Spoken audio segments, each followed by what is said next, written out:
There is a specific kind of silence that isn't empty. It's heavy. It settles in the room after you've put your phone down for the 10th time. It's a silence that has a presence, a weight in your chest. You tell yourself you're not waiting. You tell yourself you're moving on. But your body hasn't gotten the message. Your nervous system is still tuned to a frequency that is no longer broadcasting, listening for a vibration that doesn't come. He is silent, but your mind is loud. It has become a cinema, replaying scenes. The way he looked at you, the sentence he left unfinished, the promise that was implied but never spoken. You analyze his last message, searching for clues in the punctuation. You scroll through his social media, not to see what he's doing now, but to feel the echo of what he was to you then. This is the phantom limb of a connection. The arm is gone, but you can still feel the ache in the fingers. And the most maddening part is the knowing. A deep, intuitive, unshakable feeling that he hasn't forgotten you. It's not arrogance, it's not delusion. It's a quiet certainty that you occupy space in his mind. You feel his thoughts like a change in atmospheric pressure. But the thoughts don't translate into action. The feeling doesn't become a message. The knowing doesn't break the silence. And so you are left in a psychological limbo, caught between a silence that feels like an ending and an intuition that insists the story isn't over. This space is where so many women get lost. They try to solve the riddle of his mind, asking friends, consulting experts, looking for strategies. Should I text him? Should I post a story to show him I'm happy? Is the no contact rule working? These questions are all focused outward, on him.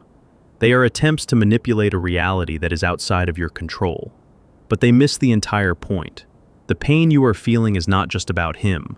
His silence is merely the trigger. The real story, the one that holds the key to your freedom, is happening inside of you. The question is not, why is he silent? The deeper, more transformative question is, why does his silence have this much power over me?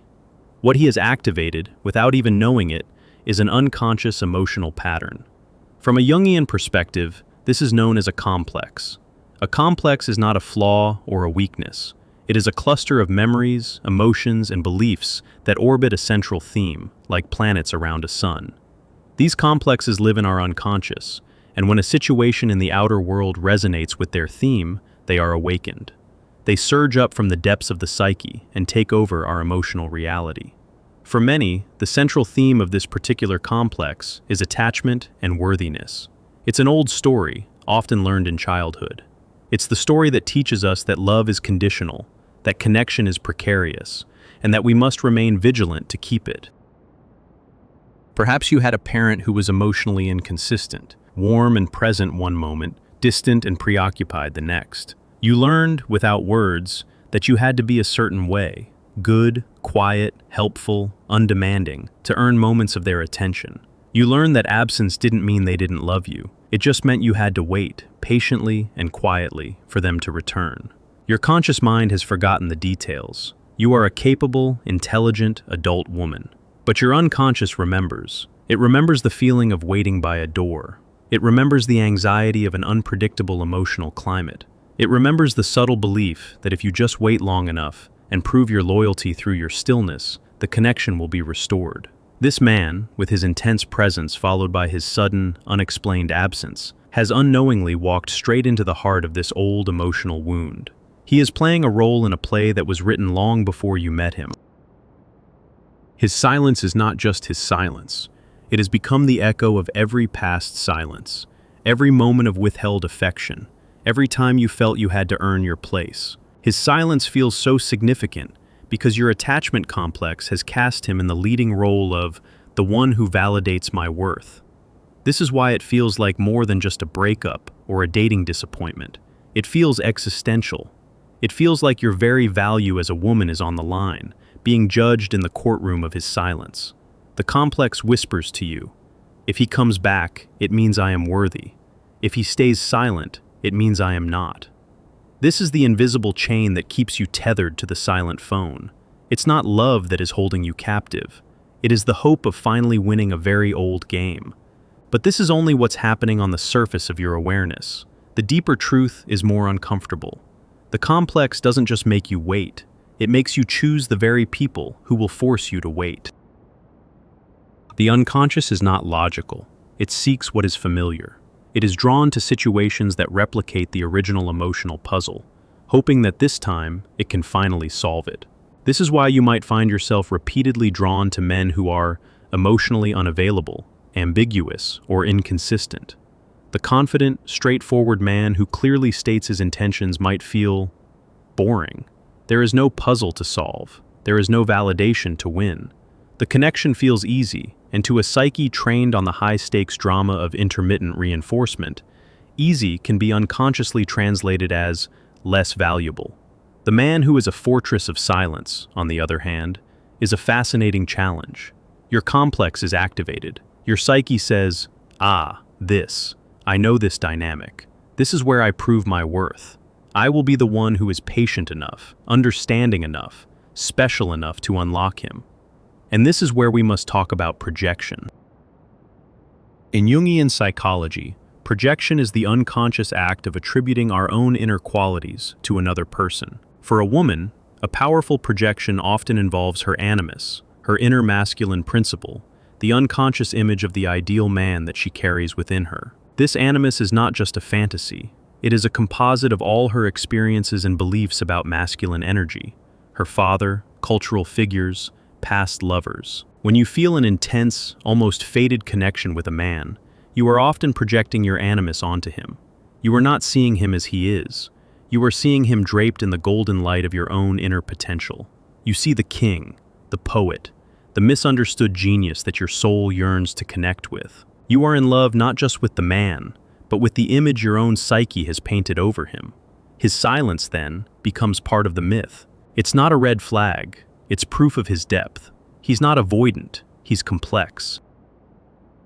He's not ghosting you. He's wrestling with his feelings. The projection fills in the blanks of his silence with a noble, romantic narrative. He is a man so overwhelmed by the depth of his feelings for you that he has to withdraw. He is sorting things out. He is afraid of the intensity. While some of this might be true, men can and do withdraw when they feel overwhelmed. The projection exaggerates it and makes it all about you. It turns his internal struggle into a testament to your unique power over him. This is a seductive and dangerous fantasy. It keeps you waiting because you believe you are the heroine in a great love story, waiting for the hero to overcome his dragons. The truth is, you are waiting for a character to step out of a story you wrote and project it onto him, and he may have no idea he was even cast in the role. This is the moment the dynamic begins to lose its power. The moment you see that the intensity you feel is not just coming from him, but from your own unconscious. The electricity of the connection is real, but it's being generated by the meeting of his behavior and your complex. It takes two to create this circuit. His silence is one pole, your attachment complex is the other. If you remove your pole, the current stops. So how do you do that? It begins with a radical shift in focus. You must consciously and deliberately pull your energy and attention away from him and turn it inward. This is not a tactic. This is not a game of reverse psychology to make him chase you. This is an act of profound self-rescue. Imagine your psychic energy as a finite resource, like a reservoir of water. For weeks or months, you have been piping that water over to him. Every thought, every fantasy, every analysis, every check of his profile is you, sending your life force into a void. You are trying to water a garden that is miles away, while your own inner landscape becomes dry and barren. The first step is to turn off the spigot. This means making a conscious decision to stop the compulsive behaviors. Put the phone in another room. Block him if you must, not as an act of anger, but as a boundary for your own sanity. Stop talking about him with your friends. When you find your mind drifting to him, gently but firmly redirect it. Acknowledge the thought. There's the story about him again. And then turn your attention to your own breath, to the feeling of your feet on the ground, to the task in front of you. At first, this will feel like withdrawal. It will be deeply uncomfortable. Your complex will scream for its fix. It will create anxiety, restlessness, and an overwhelming urge to just check one more time. It will tell you, if you stop thinking about him, he will forget you forever. You will lose your connection. This is the voice of the wound, not the voice of truth. The connection you are afraid of losing is the connection to your own hope of validation. What you are really being asked to do is to sit with the deep discomfort of not being chosen, of not being validated, and to find that you can survive it. You are being asked to become your own source of validation. This is the shadow work of waiting. The shadow, in Jungian terms, is the part of ourselves that we have disowned or repressed. The good, patient woman who waits quietly has a shadow, and that shadow is often filled with a deep, unacknowledged neediness. It's the part of you that feels, on some level, incomplete without a man's approval. It's the part that believes its value is external. To integrate this shadow is not to shame it. It is to bring it into the light with compassion. It is to say to that young part of yourself that learned to wait by the door, I see you. I see how much you're hurting. I see your fear of being abandoned. But we are not a child anymore. We do not need to wait for someone else to come home to us. We are already home. This is when you begin to fill your own cup. You take the vast amounts of energy you were pouring into him and you pour it back into yourself. What did you stop doing when he became the center of your world? Did you stop painting? Did you stop hiking? Did you stop calling the friends you could laugh with about things that had nothing to do with men? Reclaim those things, not as distractions, but as acts of devotion to your own soul. Each time you choose to read a book instead of checking his status, you are taking your power back. Each time you go for a walk in nature, instead of rereading old messages, you are taking your power back. Each time you feel the ache of his silence and choose to comfort yourself rather than fantasize about him comforting you, you are rewiring your own brain. You are teaching your attachment complex a new story. I am safe. I am whole. My peace is not dependent on another person's actions. If this process of turning inward names something you have never been able to say out loud, write a single sentence for yourself. A sentence that marks this shift. It is a private contract with your own soul. As you continue this inner work, something strange begins to happen. His silence starts to change its quality. It is no longer a heavy, menacing presence. It becomes lighter. It becomes just silence, the absence of noise. The emotional charge begins to dissipate because you are no longer feeding it with your own energy. The phantom limb stops aching because you have accepted that the arm is gone. You start to see him more clearly, without the golden glow of your animus projection. You see a man who, for whatever reason, fear, immaturity, a different set of priorities, was unable or unwilling to meet you where you were. You see his behavior not as a reflection of your worth, but as a reflection of his own capacity. There is no anger, no resentment. There is just a quiet clarity, a sober acceptance. And here is the paradox. It is often at this very point, when you have truly let go, when you are no longer energetically pulling on him or waiting for him, that he may reappear. He feels the shift. The energetic cord that connected your complex to his behavior has been cut, and the sudden lack of tension is noticeable on an unconscious level. He might send a tentative text, a "Hey, how have you been?" This is the ultimate test. The old you, the one run by the attachment complex, would feel a jolt of triumphant validation. It worked. He came back. I knew he was thinking of me. And you would be right back in the cycle, your worthiness once again in his hands. But the woman who has done the inner work, the woman who has withdrawn her projections and tended to her own wounds, will feel something different. She will not feel a desperate jolt of relief. She might feel a flicker of curiosity, but it will be grounded in a new center of gravity within herself. Her first thought will not be, "He's back." Her first thought will be, "I am here. How does this feel in my body now?" She will observe his attempt to reconnect from a place of wholeness, not from a place of lack. She will ask herself different questions. Not does he love me, but is his presence in my life conducive to my peace? Not can I get him to commit, but does his way of relating align with my own values and needs? She is no longer auditioning for a role in his life. She is the casting director of her own. If he returns, he will not meet the same woman he left. He will not meet the patient girl waiting by the door. He will meet a woman who is sovereign unto herself, a woman whose worth is not up for debate, a woman whose peace is not negotiable, and he will either have to rise to meet her on this new ground, or he will recede once more, and either outcome will be acceptable to her, because the goal was never to get him back. The goal was to get herself back. The purpose of his silence was not to punish you. It was a sacred, albeit painful, invitation from your own soul to come home to yourself. It was a catalyst for the most important journey you will ever take. The journey from seeking validation outside to discovering the unshakable source of it within. The silent phone still sits on the table, but you no longer look at it with a mix of hope and dread. You look at it and see an object. The power it held was never in the device itself. It was in the story you told yourself about what it might one day bring. You have learned to write a new story. A story where the heroine doesn't wait for a message to feel alive. A story where her own presence is the only notification she truly needs. My silence is not a game. It is my return to myself. This process is not just psychological. It is deeply somatic. Your body has been holding the score of this waiting game. The attachment complex doesn't just live in your mind. It lives in your tissues. It's the shallow breath you take when you pick up your phone. It's the knot in your stomach when you see a car like his.